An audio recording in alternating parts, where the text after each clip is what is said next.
Hoje vamos falar sobre algo que poucos ousam encarar: o abismo entre o que você quis e o que você tem.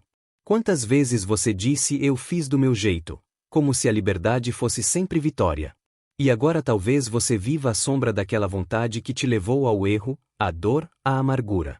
A boa nova é que não está tudo perdido. Existe um portal de recomeço que se abre quando aceitamos que a vida nos ofereceu mais do que tropeços, nos deu lições. A oradora Maíse Braga nos guia por esse caminho: recomeçar, mudar, levantar-se do pó dos sonhos adiados. Pense comigo: se a dor bateu à sua porta, não a ignore, ela é mensageira. Se o passado te persegue, olhe nos seus olhos e diga: eu começo de novo. Assista até o fim para que essa nova chama seja acesa no seu ventre, se inscreva e comente. Esteja aqui de alma aberta. Os amigos espirituais me sugeriram que essa noite falasse sobre algo que nós conhecemos bem dentro da doutrina espírita, que é começar de novo. Porque quando nos aproximamos da casa espírita, a primeira noção que temos é de que saímos da morte quantas vezes forem necessárias, da vida jamais saímos. E por isso o processo de vidas sucessivas nos abençoa e ainda está conosco. E os amigos espirituais têm dito que hoje a grande inveja que existe no mundo espiritual inferior é de nós que estamos encarnados ainda termos um corpo de carne e ainda podermos mudar o nosso destino. E eles lembram que há quem esteja construindo o céu na terra e há quem esteja vivendo um inferno sem precedentes, porque a nossa vontade é soberana. E é por isso que ela é a grande mola que nos impulsiona. Eu estava encantado ouvindo o coral, lembrando de Frank Sinatra, que canta My Way. My Way devia ser um hino nacional, porque ele diz de forma maravilhosa, aliás, a letra colocada na música é belíssima, mas na música original ele diz: eu fiz do meu jeito. E não duvidemos, vamos perguntar um monte de coisa quando nós voltarmos, através da morte física, à verdadeira existência. Mas também vamos perguntar se nós fomos felizes. Não adianta dizer: eu fui bastante infeliz, por isso eu resgatei meus débitos. Porque não se resgata só pela dor, mas principalmente por amar.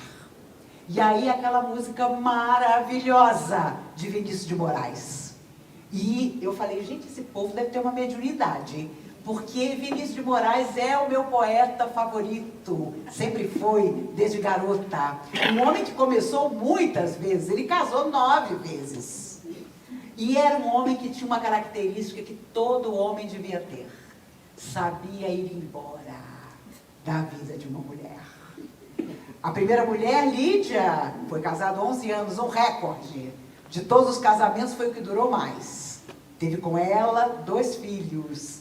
Pedro, até hoje encarnado, um fotógrafo famoso, que está com quase 70 anos, e a sua filha, que já desencarnou de câncer há alguns anos atrás.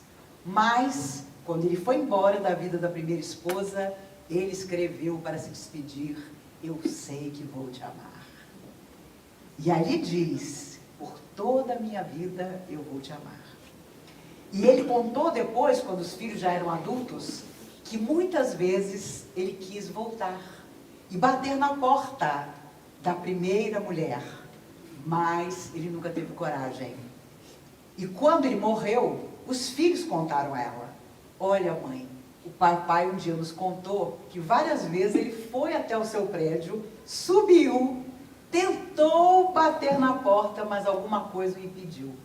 E os filhos contaram na entrevista que a mãe começou a chorar e disse: por que ele nunca bateu? Porque no fundo ela passou a vida inteira também esperando que ele voltasse. Da segunda esposa, ele se separou quando ela acordou, certa manhã, ele não estava. Ela olhou no travesseiro um bilhete: amada, que olhos os teus, são cais serenos, cheios de adeus. Ele tinha ido embora. E ainda saiu dizendo que os olhos dela é que davam adeus para ele. Da terceira mulher, ela procurou, ele não estava em parte alguma, ela foi até a cozinha, havia um papel na geladeira. Estava escrito, ele havia deixado: o amor Beijos, promessas, abraços, promessas de paraíso. Depois mais beijos, mais abraços. Depois, amada. Depois dores sem remédio, depois pranto, depois tédio, depois nada. Ele tinha ido embora também. Então não tinha jeito. Ele embora, mas embora deixando poesia. E saudade, porque todas elas se consideravam ainda apaixonadas por ele. E os filhos diziam, já adultos, quando ele sentava do lado de uma moça, começava a passar a mão no cabelo dela, era casamento. Ele já estava bem doente e muito triste, porque ele sabia muito bem que o seu corpo físico não suportava mais. E Tom Jobim, o grande amigo, o convidou para tomar uma cerveja na beira da praia. E ele disse: Tomzinho, eu não estou com vontade de nada. 2 meses antes da sua morte. Vamos lá, você está muito desanimado. Ele foi. Os dois se sentaram na beira da praia, pediram a cerveja. Passa uma menina, 17 anos, que conhecia os dois. Se aproximou da mesa e disse: mas que isso, Vinícius? Que tristeza é essa? Você está com medo da morte? E ele sorriu e disse: não, filhinha, só estou com saudade da vida. Porque ele sabia que o tempo dele estava terminando. E 2 meses depois, ele morreu, deitado na banheira, como ele gostava, pensando no ontem. E no amanhã, com certeza, também. Ele escreveu algumas quadrinhas, ainda através de Chico Xavier. Ele desencarnou em 1980, mas a família nunca autorizou e Chico obedeceu. Nunca houve a publicação dessas quadrinhas. E para não criar problema com a família, o Chico as guardou e nunca as publicou. Mas foi o tipo do homem que viveu exatamente como queria viver. Meu pai foi um general de exército, um homem disciplinado, extremamente correto e digno. No dia que Vinícius morreu, ele disse para mim: morreu o único homem que eu tive inveja na vida. E eu falei: por que, pai? Porque viveu só do jeito que ele quis. E no fundo, nós queremos viver do jeito que nosso coração quer. Mas às vezes não nos permitimos. E é preciso saber a linha tênue entre aquilo que nós precisamos sim modificar no nosso destino e aquilo que nós temos que buscar, porque é uma felicidade que nos cabe. Thomas Edison há semanas esperava que a pequena lâmpada acendesse, mas ela não acendia. E numa certa madrugada, exausto, o melhor amigo lhe disse: desista agora, porque essa lâmpada nunca vai se acender. Desista, porque eu, seu melhor amigo, já anotei aqui neste livro as 700 vezes que você tentou e que não deu certo. E Thomas Edison, exausto, e aqui eu abro um parênteses para lembrar que às vezes é o nosso melhor amigo que nos tenta desanimar. É o coração mais chegado a nós que cria um obstáculo para o nosso coração. Mas naquela madrugada, Edison disse ao seu melhor amigo: agora é que eu não vou desistir. Sabe por quê? Porque você já tem anotado aí as 700 vezes que não deram certo. E 2 noites depois, a lâmpada se acende pela primeira vez e muda a face do mundo. Thomas Edison sempre começava de novo. Certa feita, seu filho Charles, seu filho mais velho, tinha 19 anos. E ele acordou, e o pai também, com um barulho na parte de trás da casa de fogo. Quando os dois correram para o quintal, seu laboratório inteiro queimava. E o pai vira-se para Charles e diz: Charles, vai acordar sua mãe. Ela nunca viu um incêndio tão bonito. E Charles, que depois da morte de Thomas Edison escreveu a biografia do pai, contava que naquela hora ele pensou: meu Deus, papai ficou louco. Tudo, ele está perdendo tudo, o fogo está lambendo tudo. mas foi chamar a mãe. E a mãe vem de camisola, olha, estarrecida, tudo se perdia. Thomas Edison a abraça e diz: eu estou tão feliz, porque Deus confia tanto em mim, que está me tirando tudo para que eu recomece do zero. E 2 semanas depois, ele inventou o fonógrafo, porque essas pessoas não desistem nunca. Elas começam e recomeçam, exatamente como nós também devemos fazer. Certa manhã, Emmanuel diz a Chico Xavier: vamos embora, porque aqui, e era Pedro Leopoldo, não há mais lugar para nós dois.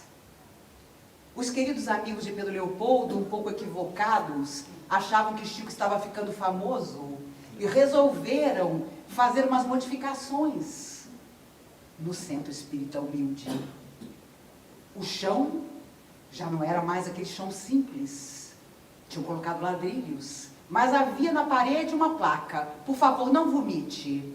Por favor, você que vem tomar a sopa, não passe mal. E o Chico fez uma pequena viagem. Quando ele chegou, estava tudo modificado. Primeira coisa, ele correu para o quarto onde está a minha mesa de cabeceira. A mesa de cabeceira do Chico era um engradado de cebola virado ao contrário. Claro que as pessoas tinham dado fim naquele engradado de cebola. O Chico calado. Mas na manhã, Emmanuel diz: vamos embora. De manhã cedinho, alguém passou e viu Chico com uma mala humilde no caminho, sabe-se lá de onde, no trem. E era o caminho para Uberaba. Esse ano fez 60 anos e eu fui a Uberaba para fazer a palestra comemorativa na Casa do Caminho, que Chico fundou. 60 anos, exatamente no dia em que ele havia chegado a Uberaba, 60 anos atrás. E é claro, a plateia iluminada e emocionada, e eu escolhendo as palavras, e ganhei de presente depois Palavras de Vida Eterna, um dos livros de mensagens mais extraordinários que ele psicografou, maravilhoso. O livro de cabeceira de Chico Xavier era Fonte Viva. Fonte Viva foi seu livro de cabeceira a vida inteira. E Chico foi, sem dúvida nenhuma, alguém que começou de novo muitas e muitas vezes. Quantas vezes nós exigimos condições ideais para o trabalho no bem, alegamos motivos de saúde, dificuldades afetivas, solidão, para não realizar o trabalho em benefício do outro. Se Chico Xavier tivesse pensado em tudo isso, estaria louco e não teria feito absolutamente nada. Quando ele começou a psicografar Paulo Estevão, o seu chefe, o seu Joviano, autorizou que ele usasse o porão do local onde ele trabalhava para psicografar de madrugada em silêncio. Ele colocou uma pequena mesa, uma cadeira, levava o papel e os lápis, mas depois do primeiro capítulo psicografado, ele disse a Emmanuel: o senhor sabe, eu estou me sentindo um pouco sozinho, porque nesse porão de madrugada, essa solidão, esse silêncio. Emmanuel disse a ele: ah, você está se sentindo sozinho? Não tem problema, amanhã, quando você chegar, você terá companhia. Ele chegou na madrugada seguinte, havia um sapo imenso, descomunal, horroroso, cheio de verrugas, na frente dele. O sapo olhava para ele, ele olhava para o sapo. Emmanuel, sem dizer palavra, disse a ele: você não queria companhia? Pegou o braço de Chico e começou a psicografar os capítulos. 9 meses depois, exatamente quando o último capítulo foi psicografado, o sapo olhou para o Chico, atravessou a janela e nunca mais apareceu. E quando o Chico contava essa história, os amigos perguntavam: você nunca perguntou a Emmanuel se o sapo era um espírito sofredor ou era sapo mesmo? E o Chico dizia: nunca perguntei, porque me fez uma companhia incrível nos 9 meses que nós ficamos juntos. E eu me lembrei do monte de gente que eu vi chegar aos longos dos anos nas casas espíritas com exigências. Eu só trabalho tal hora, eu só faço isso tal dia, eu só quero tal trabalho, eu não posso isso, eu não quero aquilo. E Chico Xavier, o médium por excelência, para psicografar essa obra-prima que é Paulo Estevão, teve durante 9 meses a companhia de um sapo. Na década de 60, ele viajou de avião e havia um cardeal italiano no avião. E o reconheceu e disse a ele: o senhor não é Francisco Cândido Xavier? O espírita? Sou eu mesmo. Eu queria contar ao senhor que a sua edição de Paulo Estevão é lida no Vaticano, porque a igreja pouco conhece sobre a vida de Paulo e nada conhece sobre a vida de Estevão, o primeiro que se sacrificou por amor a Jesus. E o seu livro é lido por todos nós, na edição em italiano. Eu acho que o senhor precisava saber disso.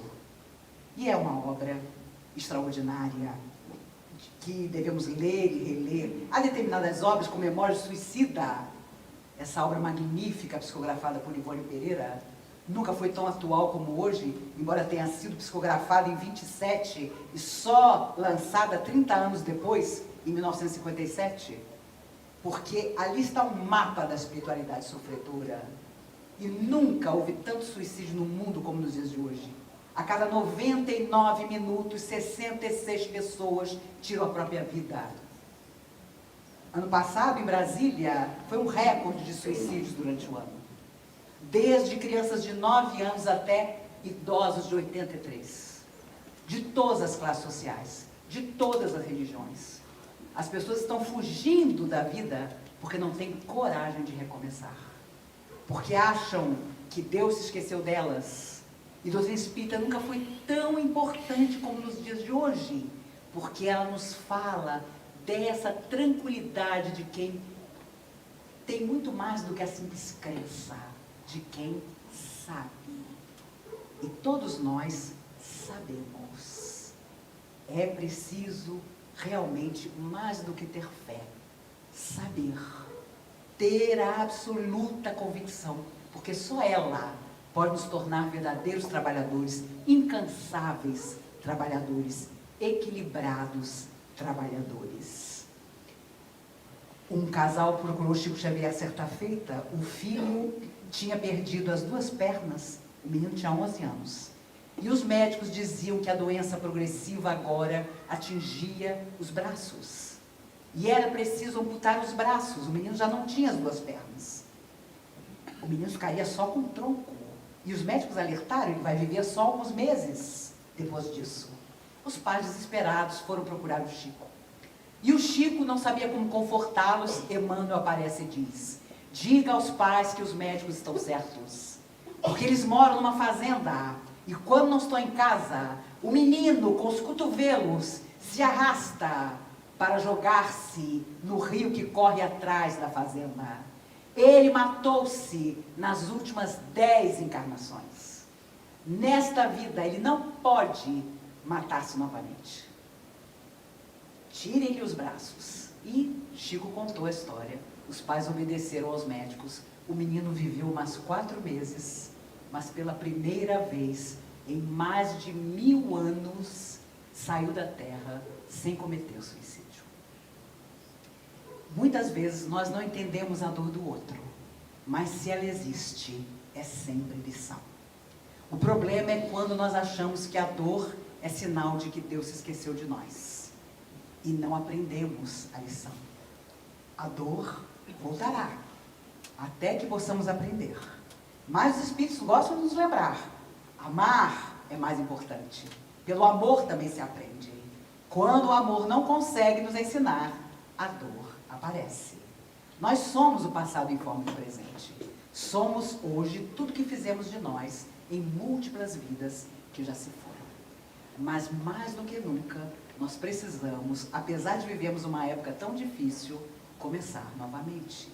E os amigos espirituais dizem que com certeza nós fomos avisados de que viveríamos em época de turbulência, porque nós somos a mesma humanidade que tornou o mundo assim e que está de volta para colher aquilo que ela mesma semeou. Certa feita, um moço veio falar comigo depois da palestra e disse assim: A senhora é muito dramática. Porque eu tenho uma família maravilhosa, uma esposa que eu adoro e que me adora. Tenho 3 filhos rapazes que nunca me deram uma tristeza. E a senhora fala como se todo mundo tivesse que pagar alguma coisa. Pois eu digo à senhora, família igual a minha não existe.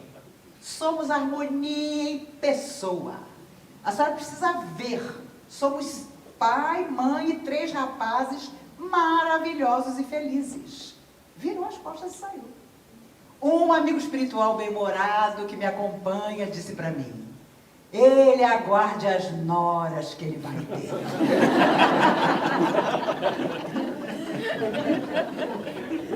Isso já tem uns 40 anos, nunca mais eu soube dele, mas nessa altura ele deve ter encontrado as noras, com certeza.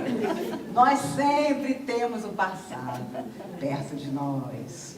Felizes de nós se reconstruímos tudo da melhor maneira possível. Havia um homem em Uberaba esquisitíssimo. E quem de nós não conhece alguém esquisito? Aliás, eu tenho um monte de amigos esquisitos.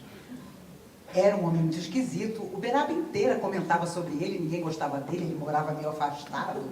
O Chico, todo sábado, ia lá na casa do homem, deixava um saco de mantimento para ele, batia na porta, meu amigo, seus mantimentos estão aqui, eu não me esqueço de você.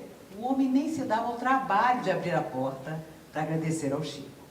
A cidade inteira não gostava do homem. Um dia, de manhã cedo, Chico abrindo a porta do centro, alguém entra correndo. Chico, você não sabe quem morreu. Aquele esquisito, aquele que você todo sábado levava comida para ele nunca foi capaz de abrir a porta para te agradecer. O Chico estava varrendo o chão e disse, eu já sei que ele desencarnou. Você já sabe? Como, Chico? Eu sou o primeiro a correr na cidade para dar notícia? Emmanuel me contou. Emmanuel te contou que ele tinha morrido? É, Emmanuel me disse que já que ninguém gostava dele, o próprio Cristo veio buscá-lo. O Chico, de vez em quando, dizia umas coisas que ficavam como ensinamento para a vida inteira. Ele tinha um cachorro vira-lata, o Lorde, que ele adorava. O cachorro era tão gente que quando o Chico sentava na cama para orar, o cachorro botava as patas sobre a cama do Chico, abaixava a cabeça e rezava. Mas ele ficou velho e fazia xixi na casa inteira. 2 irmãs do Chico, ainda solteiras, não gostavam do cachorro. Um dia o Chico estava no trabalho, alguém correu. Chico, corre que o Lorde está morrendo. Corre lá que o Lorde está morrendo. Alguém deu veneno pro Lorde. O Chico correu, chegou em casa, o cachorro só esperava ele chegar. Ele abraçou o cachorro olhou para ele, desencarnou. O Chico começou a chorar, adorava o cachorro, abraçou o cachorro. Aparece uma alma sofredora e ele diz, sabe quem envenenou o cachorro? Suas irmãs. Porque ele fazia xixi em toda parte e elas não gostavam dele. O Chico contava que foi um dos perdões mais difíceis que ele deu para alguém. Ele tinha um cachorro brinquinho, era um piquinês preto. O meu amigo Maurício era muito amigo do Chico, de vez em quando ia Uberaba. E uma vez o Chico mandou uma foto dele, Chico, de terno e gravata, no meio das roseiras do jardim, com um brinquinho no colo. Atrás, uma dedicatória que só Chico Xavier sabia fazer. Maurício, me perdoe, mas Brinquinho fez questão que eu saísse na foto com ele. Quando você tem o talento de ser uma alma que não só foi escolhida, mas se escolheu para o bem, você é exatamente assim. Uma semana antes de morrer, um jornalista americano perguntou a Madre Teresa para espicaçá-la: Madre, qual é a sua religião? O amor, meu filho. O amor é a minha religião. Ah, é? E qual é o Deus da sua religião, Madre? E ela, serena, respondeu: o outro, meu filho. O outro é o Deus da minha religião. E uma semana depois ela morreu porque não precisava aprender mais nada na Terra. o outro tinha sido a vida inteira a religião dela. Tudo isso não é por acaso. Nós vivemos sim em tempos dificílimos em que as pessoas não parecem estar no seu estado normal. Às vezes vivemos dramas ocultos em nossas vidas, que a máscara que temos para a sociedade nos faz esconder.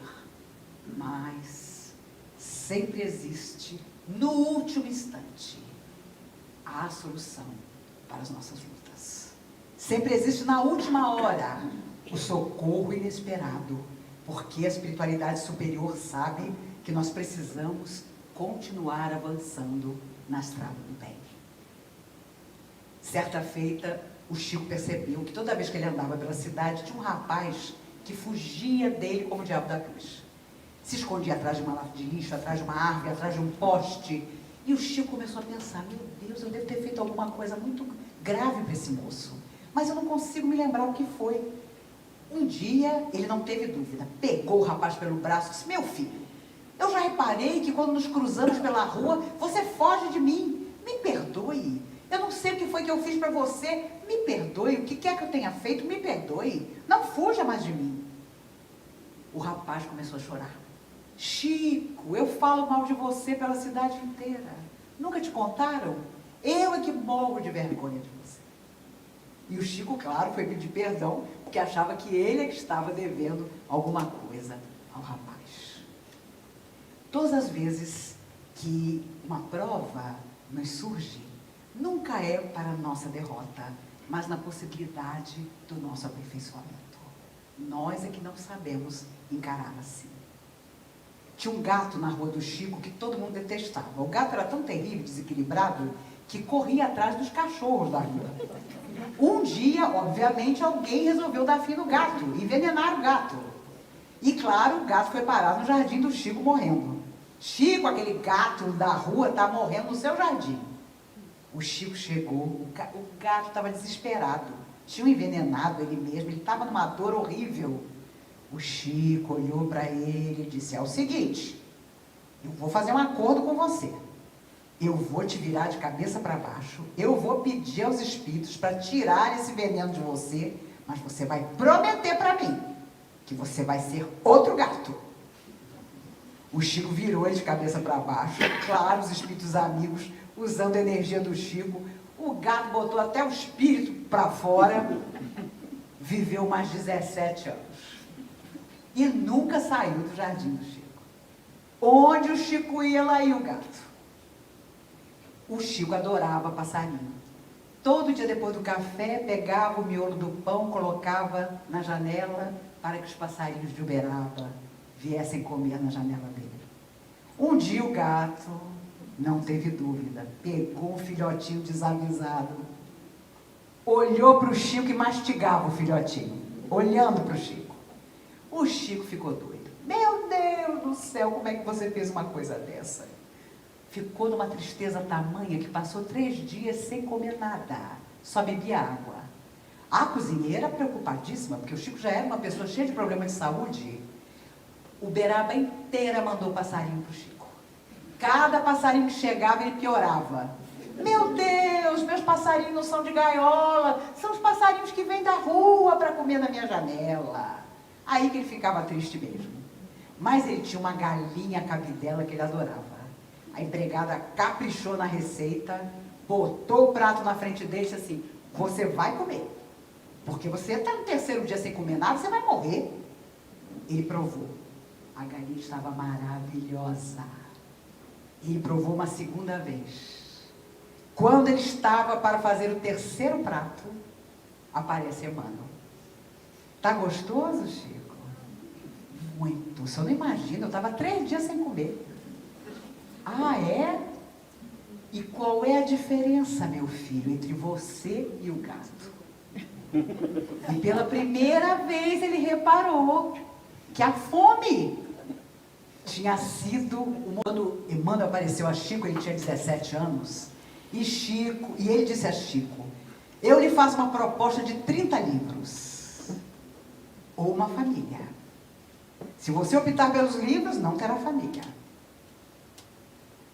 Eu lhe dou uma semana para pensar. Na mesma noite, o Chico foi à casa de uma irmã para um evangelho. A irmã era vidente. Disse: Chico, o que aconteceu com você hoje? E o Chico, para não contar o que tinha visto, disse: nada. Por quê? Porque o telhado abriu e caiu um monte de livro em cima de você. Ele não tinha livre-arbítrio. Emmanuel lhe havia dado uma semana e na mesma noite os livros caíram sobre ele. Quando os 30 livros acabaram de ser psicografados, Emmanuel disse: agora vamos a 60. Mas o meu acordo não eram 30? Eram 30, mas vamos a 60. Quando chegou nos 60, vamos ao 100. Quando chegou no 100º, o Chico perguntou do acordo. E Emmanuel finalmente disse a ele: eu tenho uma notícia para o senhor. A sua existência foi desapropriada pelo mundo espiritual. Sua existência para o senhor não existe mais. E foram 412 livros, 76 anos de mediunidade e 92 anos de vida. A verdade é que não existe no mundo uma figura como a de Chico Xavier como médium. Porque não foi só ser instrumento do mundo espiritual, foi ser a pessoa que ele foi. 17 anos depois do seu desencarne, todos os seus adversários devem ter procurado pulgas na sua biografia e nunca encontraram nada.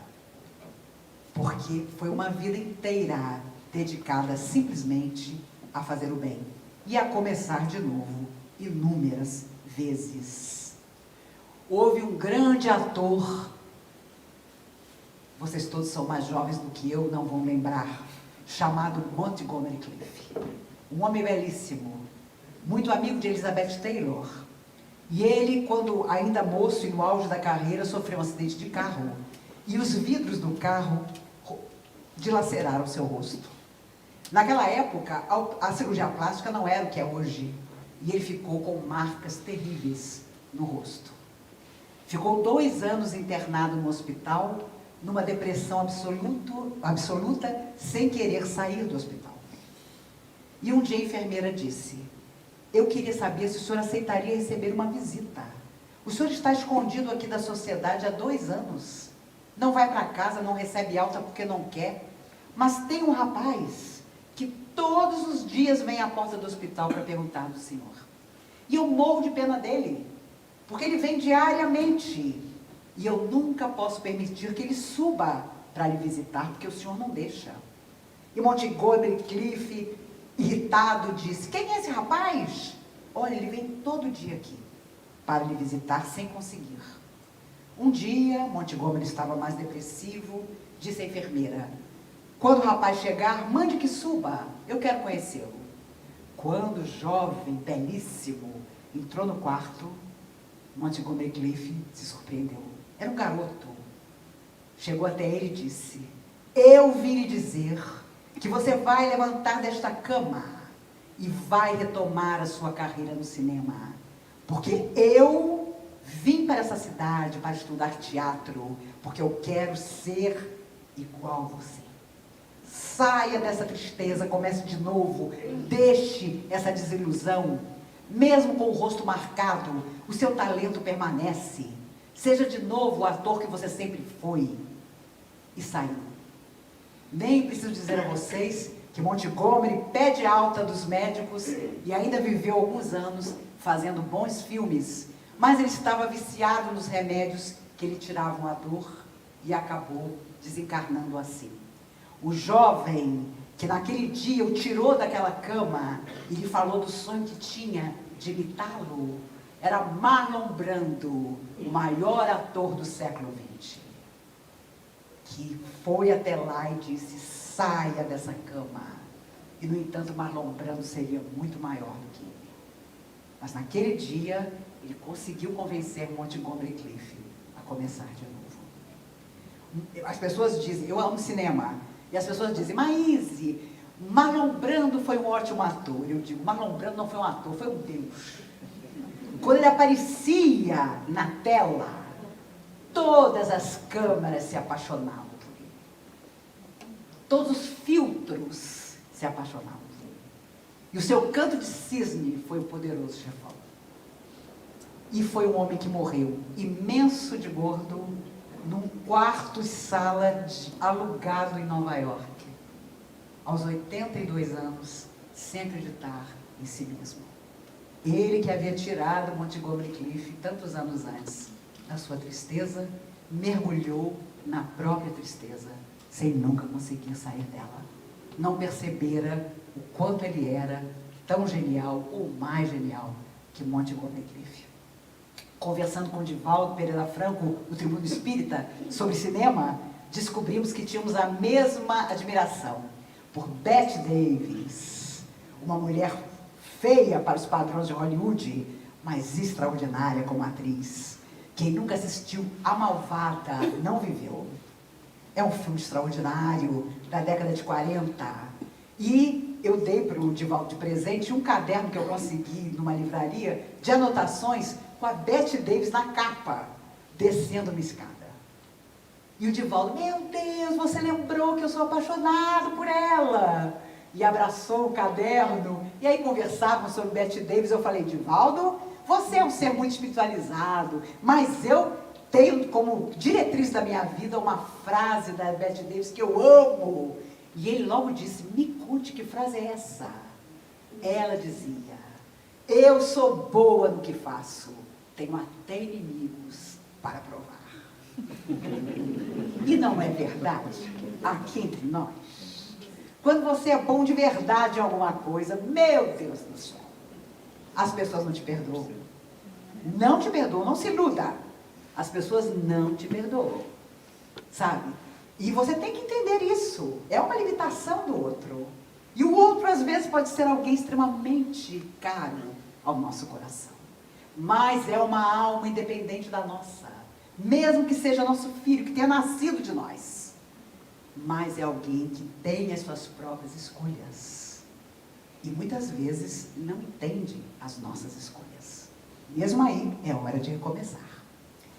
Eu vou me aproximando do fim, porque eu queria que vocês fizessem perguntas. Vocês têm cara de que já reencarnaram tantas vezes que não vão ter pergunta para fazer. Mas eu gosto sempre de deixar um pouquinho. Falando de frase, me lembrei de uma que eu adoro, é o provérbio chinês, que diz, as árvores querem ficar quietas, mas o vento não deixa. Nós queremos muitas vezes ficar no nosso cantinho, mas os ventos da vida não vão deixar. Principalmente em tempos como os de agora. E pelo amor de Deus, nós não podemos viver nunca a síndrome do coitadinho. Jerônimo Mendonça, o gigante deitado, um homem tetraplégico, cego, correu o Brasil durante muitos anos, com os amigos carregando a cama dele. Ele chegava no centro espírita, fazia palestras belíssimas. Uma vez, se esvaindo em sangue, ele percebeu que ia morrer. Ele morava em Tuiutaba, em Minas. Ele disse aos amigos, me coloquem numa Kombi, eu estou morrendo, eu quero me despedir do Chico.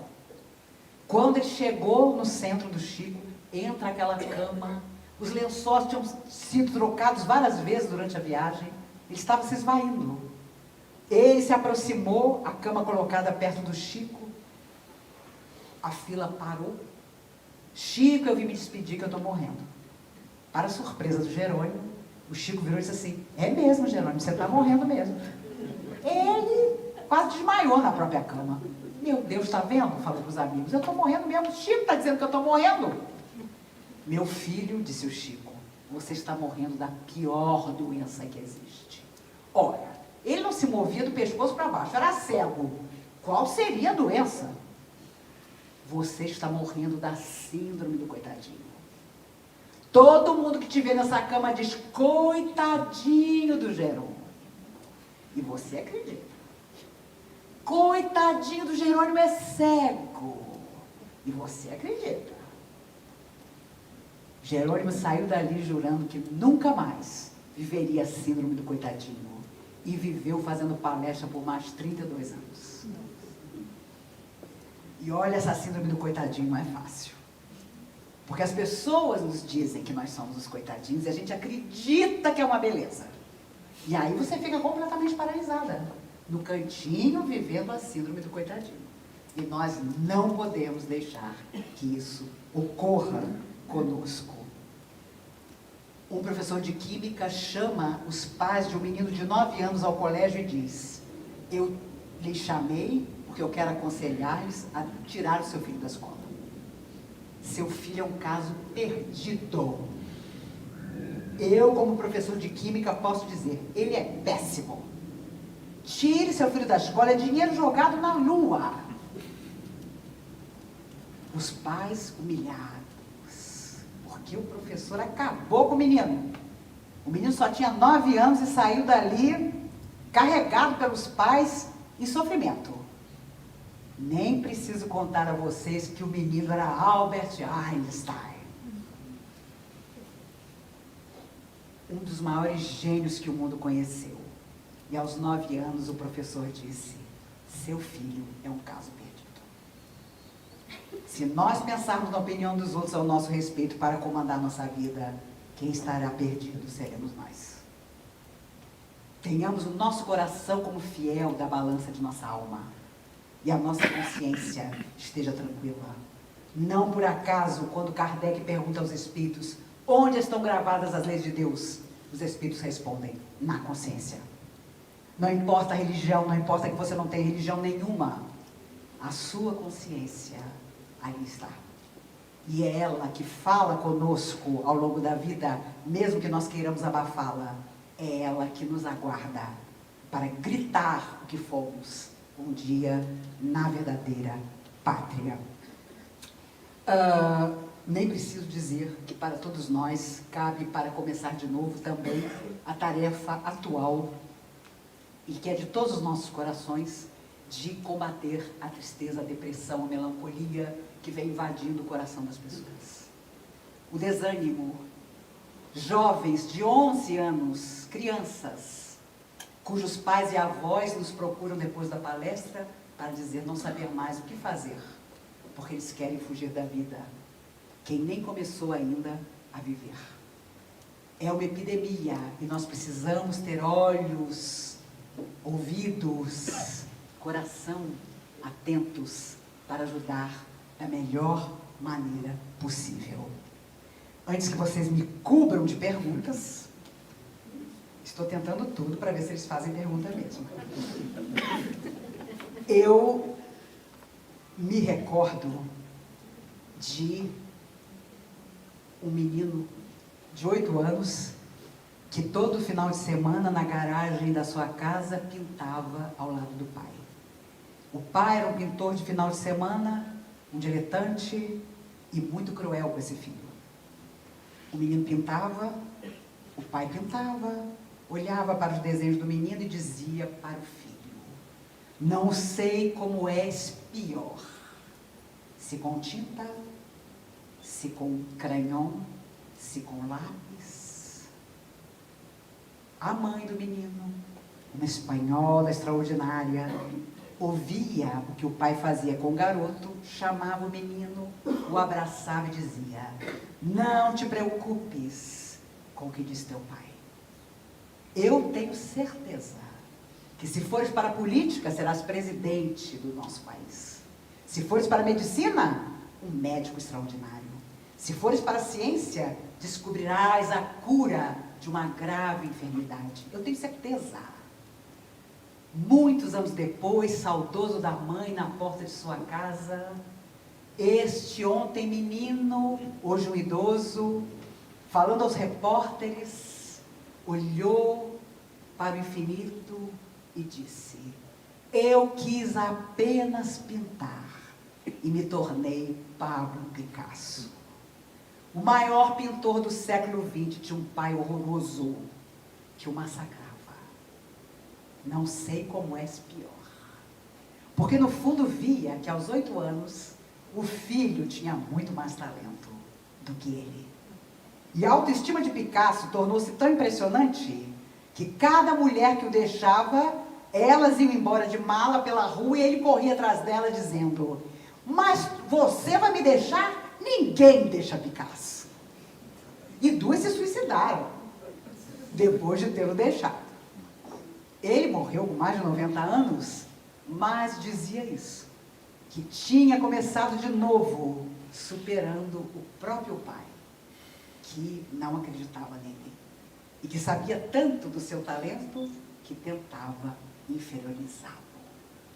Por isso, Alta de Souza, através de Chico Xavier, dizia: embora desiludida, alma cansada e sincera, por muito te dou a vida, não desanimes, espera. Que nós possamos esperar, trabalhando, servindo, até doer, porque tanta gente tem surgido nas casas espíritas, porque as casas espíritas vão atrair cada vez mais gente, porque elas explicam a dor, mas se não há compromisso com o bem, não adianta nada, porque você vai simplesmente se beneficiar e depois vai embora. Feliz daquele que se beneficia, que aprende, que sabe e que trabalha. E não duvidemos, as coisas não vão melhorar, elas vão, como dizem os espíritos, piorar para melhorar depois. Então, não vivamos de ilusão. Vamos pedir que as forças do bem que protegem o universo estejam conosco nas nossas horas difíceis, que nas horas felizes nós possamos alimentar nossa alma eterna para os dias que virão. Um dia, eu tenho certeza absoluta, que a maior de todas as alegrias nós viveremos. Alguém virá nos buscar e dirá para nós: bem-vindo, amigo, o mundo ficou um pouco melhor porque você viveu nele. É o que eu desejo para todos nós nessa noite. E então chegamos ao fim dessa travessia interior. Saia desse momento transformado, não mais refém de ontem, não mais prisioneiro de promessas quebradas. A nova vida se inicia no agora, não no passado, não na fantasia de um amanhã incerto. A verdade é esta: o espírito que se movimenta, o coração que se abre, a alma que assume a tarefa, estes são os que vão ver o milagre do recomeço. Maíse Braga nos lembra que a vontade soberana é mola propulsora, mas não basta querer, é preciso agir, servir, amar, resignificar. Permita-se caminhar com esse novo olhar. A dor que visitou você pode sair curada, o sonho que adormeceu pode renascer, e o lar interior pode ser reconstruído. Agora, convido-te, aplique isso na sua vida. Levante, limpe os escombros, abra a porta da mansão que é seu destino. Compartilhe essa mensagem com quem precisa ouvir, você pode começar de novo. Deixe nos comentários o que ficou no seu coração. Inscreva-se e siga com a gente nessa jornada. Que a paz invada o seu ser, e que a nova vida seja realidade.